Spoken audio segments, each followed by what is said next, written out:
Let's start with cotton first, where you have seen the India cabinet hoping to take a decision there on how much cotton to sell in the domestic markets there. And sales should start by next month is what the government sources have been saying there. The issue needs cabinet approval because it has financial implications to the exchequer. Yesterday you had Trade Minister Anand Sharma saying that the Cotton Corporation of India would offload stocks in the open market but did not elaborate on the details there.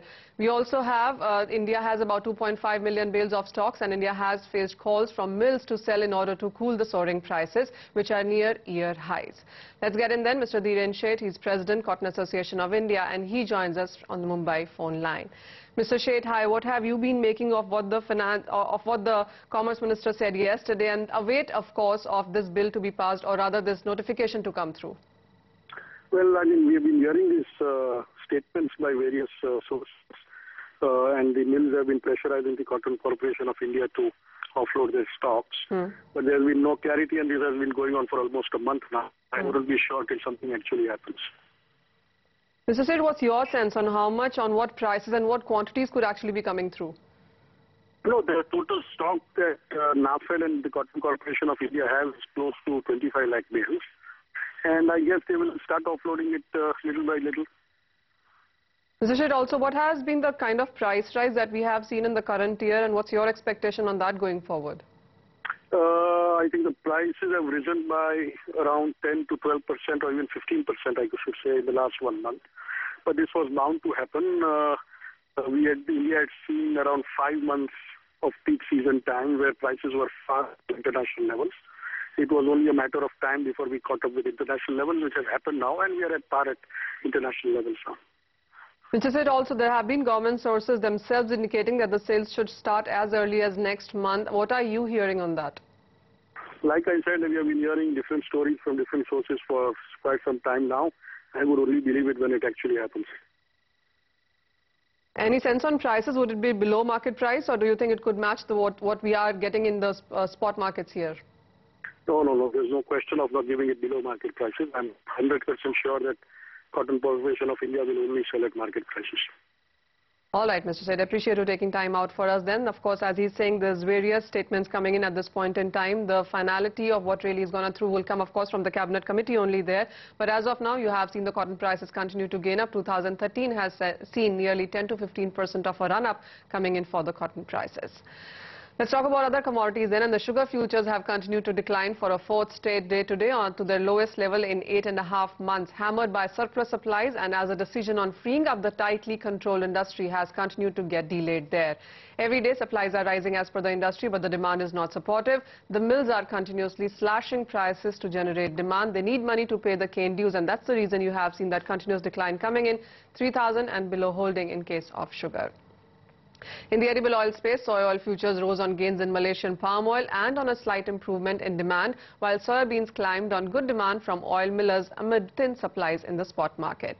In pulses, you had chana decline on supplies from the new season crop and estimates of higher output, though the hopes of a pickup in the local demand ahead of a festival have supported the prices. Deepen, coming to you then, what's your sense coming in for pulses? Where do you see the chana prices going tomorrow? See, what we are expecting again, as you said, that there is some demand that might pick up, and we are expecting a trading bounce back in terms of prices because the prices have really reached very oversold levels, and we could expect some kind of bargain hunting emerging in chana prices. Thus again, a strict stop loss can be placed at around 34.70, 34.80 levels, and we could expect the prices to reach around 35.70, 35.50 levels on the higher side. Again, this will be a strictly trading move rather than an investment call. Vijay, how are you looking at the sugar prices? Continuous further decline coming in?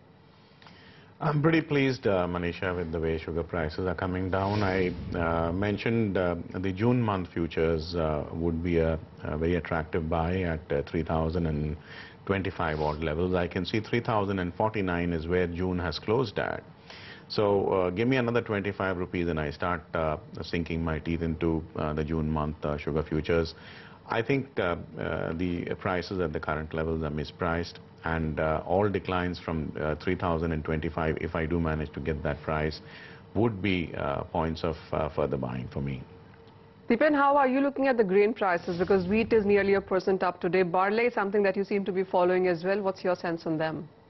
See, for barley, we are expecting that in the summer season there is obviously a demand pickup in terms of the commodity, and we are expecting that some kind of demand that is picking up already in the last week we've seen, and that is expected to continue. This demand would actually have a implementation in terms of higher prices rises. Thus, any dips in prices again should be used for buying. Barley could be, kind of prove a good investment in terms of 15 to 20 days.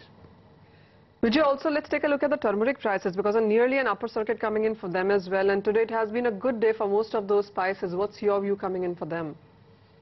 Manisha, farm commodities barring edible oils and a stray counter here and there, I'm bullish on. I have been bullish for the last almost a quarter or more, and I would stick my neck out and say at least 2 quarters down the line I have visibility of a higher tops and higher bottoms formation across the board, like I mentioned, barring edible oils. I think spices are likely to move up, grains are likely to move up, wheat, which we talked about yesterday, which is higher even today. I think you're likely to see chana prices go up. You're likely to see buying across the board in all spices with higher tops and higher bottoms formation. So anytime you see 2.5% of a dip coming in spices and or grains, I think go ahead and add to your long positions. One quick word on Mentha as well, percent of gains coming in for that one as well.